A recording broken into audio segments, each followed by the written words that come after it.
Hey YouTube, welcome back to the channel. Today I'm going to talk to you about my running plans for 2025.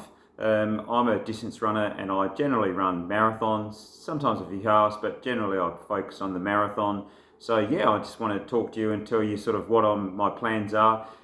Most of it's set in sort of stone and a few I'll sort of make up as I go along. But if you'd like my content, please press the like button and also subscribe as well. That would be great. And yeah, so I'll get straight into it. Basically, I run 6 days a week, and I run approximately, generally 80 to 100 kilometres a week. Currently, I'm in marathon training. I've got my first marathon coming up in April in Canberra, the capital of Australia, which is on the April the 13th. So as I said, I'm in fairly hard marathon training. I think I'm doing a 16-week block, and it tends to work pretty well for me, the 16-week blocks. I think I'm in week 6 at the moment. I was running 3 sets of 90 kilometres a week, 90 to 92. I'm now upping it this week into 100 kilometre weeks. So I'll do all of January 100 kilometres. February I'll push up to about 120, 130 kilometres max. I'll maintain that with speed work, and then in March I'll probably keep that going, maybe drop back to about 100 and then taper off with a couple of weeks to go. So in that period as well, I've decided that there's up here, in Mount Tamborine, there's a marathon on Australia Day. I certainly don't want to be doing a marathon in January, but there is a teams relay, so I'm doing a teams relay with 3 people. I'm going to treat that as a hill session because it's on hills, so I'm just going to treat that as a hill session, and I'm going to do 2 laps of 7 kilometres. So I believe there's lots of elevation, so I'll use that as just a session for the day. Generally on a Sunday that would be my long run, but I'll do the long run during the week, so I'll just use that as a hill session, which will be a bit of fun, and also it puts you in a race situation. So as I said, my first marathon is Canberra Marathon in April. I'm not from what I believe, I've never ran Canberra before, but what I believe it's a fairly flat course.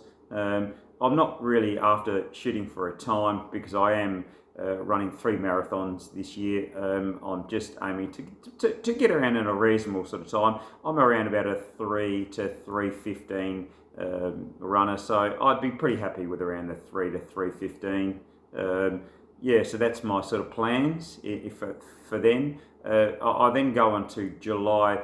It's a short turnaround, and generally myself, I like to have at least 1 to 2 weeks off after I finish a marathon. My legs are so beaten up, and most people would know who's run a marathon, it generally takes you a good week to 2 weeks to get over it. The problem is from that marathon to the Gold Coast, it's only an 8-week cycle, so obviously I'll be pretty fit, but I'll definitely take 1 week off. But the problem is as well for me is, stupidly, a long time ago I signed up for another event on the Gold Coast, which is a half marathon. It's a running festival, and it's 2 weeks after the Canberra Marathon, so I'm not looking forward to that whatsoever. I plan to do it. I certainly won't be going out fast. I'll just soak it up there and run with a few people that I know on the day, and certainly go for no time. I think I'll struggle completely, but that's a few weeks afterwards. So after that's finished, I'll ramp up the Ks again. That'll be 6 weeks out to the Gold Coast Marathon, so I'll train pretty hard for the 4 weeks, and then the last 2 weeks before Gold Coast, I'll drop off and I'll taper again. That's probably my goal race this year for that marathon, so I'll probably aim to try and get around the 3 hours. I've run that marathon a few times before, so I know the course very well.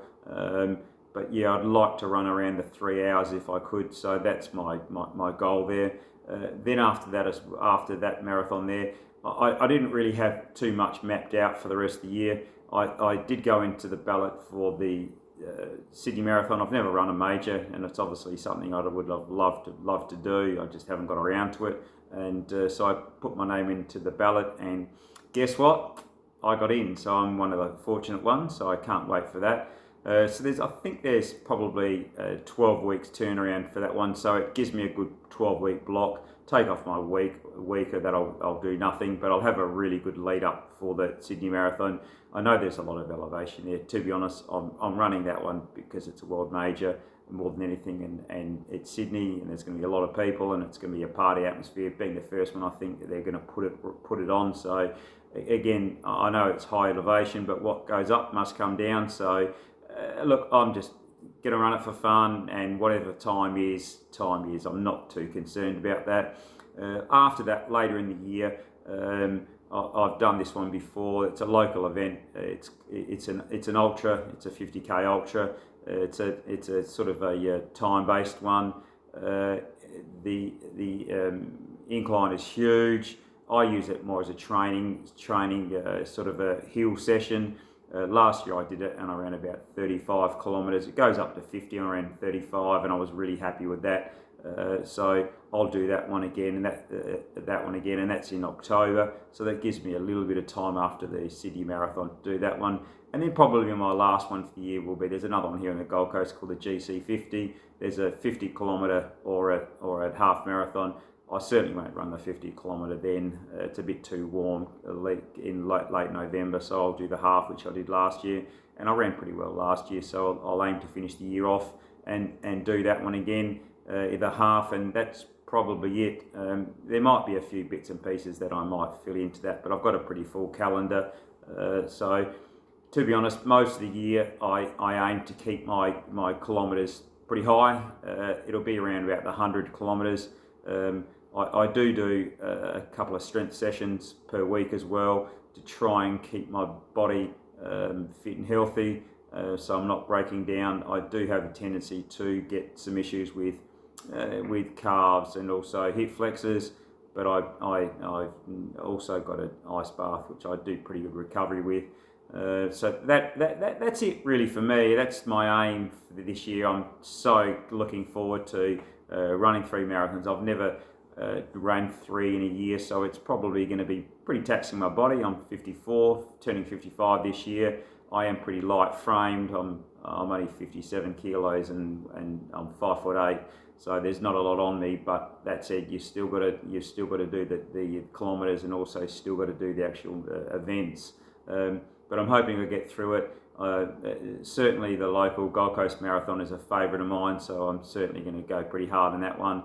But as I said, the one I can't wait for, especially like the 39,000 people, is the Sydney Marathon. It's going to be just awesome and epic, and a great day. So I'm really looking forward to the finish as well. I believe at the Opera House, so it's going to be fantastic. So. Whack us a comment, guys, and girls on what your marathons are for the year and what you've got planned in a calendar. It's probably it could be more than me, it could be less than me. You know, look, I average about 2,000 to 3,000 kilometres generally, probably at the 3,000 kilometres per year. This year I'm going to up it. I'm probably going to do 4 to 5, which is going to be a pretty big year with obviously the marathons I've got in it. So I'm hoping my body will cope with that. It should do, because I've lost a fair bit of weight, and I'm pretty lean, so I should do that. And I do look after myself pretty well with diet, etc. as well. So can't wait to a pretty packed year full of running. And so if you like my stuff, guys, please press the like button and subscribe, and I'll catch you on the next one. Thanks, bye.